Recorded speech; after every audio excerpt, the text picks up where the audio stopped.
नमस्कार, एनकेएम न्यूज़ में आपका स्वागत है। मैं हूं संदीप शर्मा और मेरे साथ दिल्ली प्रदेश कांग्रेस कमेटी के अध्यक्ष चौधरी अनिल कुमार हैं।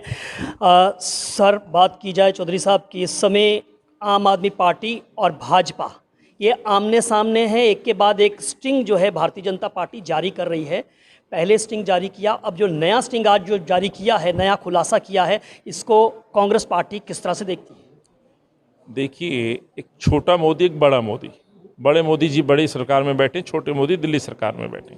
सवाल ये उठता है कि इस छोटे मोदी को पैदा करने वाले कौन है, ढील देने वाले कौन है, भ्रष्टाचार में भागीदार कौन है? ये वही तो लोग भागीदार हैं जो आज स्टिंग दिखा रहे हैं। अभी भी कुछ प्रश्न हैं जिनके जवाब ये नहीं देते। प्रश्न नंबर 1 कि 8 एमएलए थे, इन्होंने एक कंप्लेंट क्यों नहीं लिखी? एमएलए रहते 7 सांसद हैं, उन्होंने एक पत्र क्यों नहीं लिखा भ्रष्टाचार पर? इनके 3 मेयर थे, 150 से ज़्यादा पार्षद थे, किसी ने एक कंप्लेंट नहीं करी। कंप्लेंट किसने करी? कांग्रेस पार्टी ने। आवाज़ किसने उठाई? कांग्रेस पार्टी ने। पुलिस कमिश्नर पे कौन गया? मैं गया, कांग्रेस पार्टी गई। ईओडब्ल्यू में जांच किसकी कंप्लेंट पे शुरू हुई? कांग्रेस पार्टी पे। आज जिस तरह से ये पूरा भंडा फूट चुका है, आज जाकर के बीजेपी को लगा कि अब हमें आवाज़ उठानी चाहिए, तब जाके जागे हैं। लेकिन अभी भी कुछ प्रश्न हैं जिनका जवाब ये नहीं देते। मध्य प्रदेश की एक सोम डिस्टिलरी एक कंपनी है, वो भाजपा को 1.5 करोड़ रुपए चंदा क्यों देती है?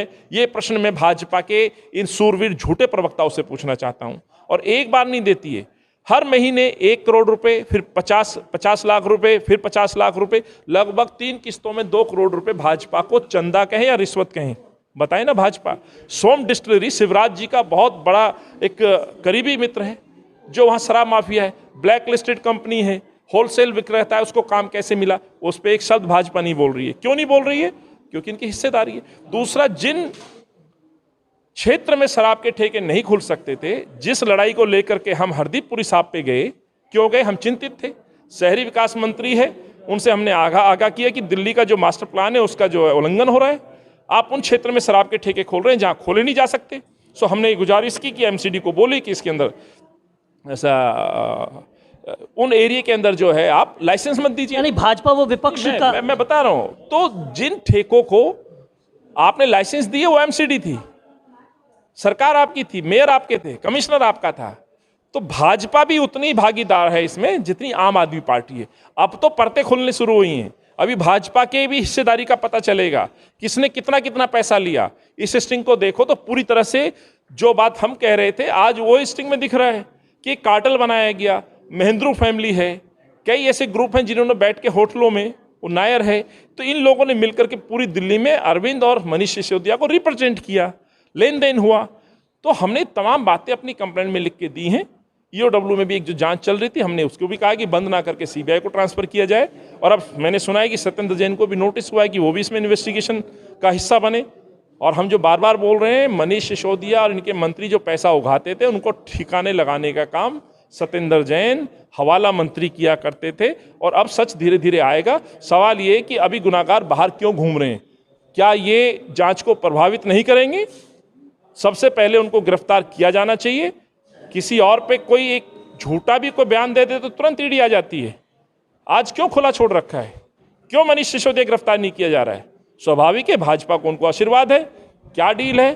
चुनाव का मसला है, गुजरात है, हिमाचल है, ये बहुत सारी बातें हैं जो पर्दे के पीछे शायद दिखाई नहीं देती। भाजपा के मिले होने का आरोप लगा रहे हैं। आरोप नहीं लगा रहा हूं मैं, मेरा दावा है ये संघ समर्थित, संघ आइडियोलॉजी का व्यक्ति है। कितने ऐसे मसले हैं जिस पे अरविंद केजरीवाल चुप रहे।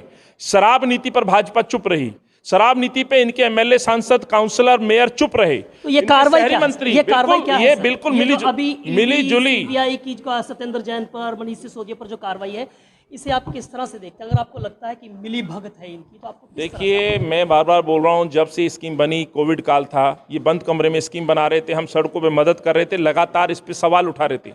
ये लड़ाई इतनी बढ़ चुकी थी कि वो अब छुपा नहीं सकते थे, वो बच नहीं सकते थे। स्वाभाविक है, कानून है तो कहीं ना कहीं वो कानून आगे आएगा, और वो आया। डिले हुआ, हमें लंबी लड़ाई लड़नी पड़ी। हमने पोल खोल जन जागरण यात्राएं निकाली, हरदीपपुरी से हम मिले, कमिश्नर से हम मिले, हम कहीं नहीं रुके, क्योंकि इस मसले पे हमें मालूम था भ्रष्टाचार हुआ है। दिल्ली का जो कार्टेल एक शराब माफिया को दिया गया, ये पहली बार हुआ कि जो शराब माफिया पे कहते थे वॉर किया है, शराब माफिया बाहर से शराब दिल्ली लाता है। अरविंद ने तो शराब माफिया को कहा कि तुम यहाँ आओ, खरीदो और बाहर के प्रदेशों में भी तुम बेचो। अरविंद ने तो पूरी छूट दे दी। और इसी कारण से आज दिल्ली के अंदर कितने ऐसे शराब माफिया हैं, गैंग है जो आज आकर के दिल्ली में काम कर रहे हैं। तो दिल्ली को शराब की राजधानी की जो पहचान दी है वो अरविंद ने दी है। Thank you. तो चौधरी साहब, जिनका कहना है कि भाजपा ही जिम्मेदार है, क्योंकि भाजपा का ही कहीं ना कहीं जो है उनका समर्थन के साथ जो है वो आगे जो है आम आदमी पार्टी बनी है। संदीप शर्मा।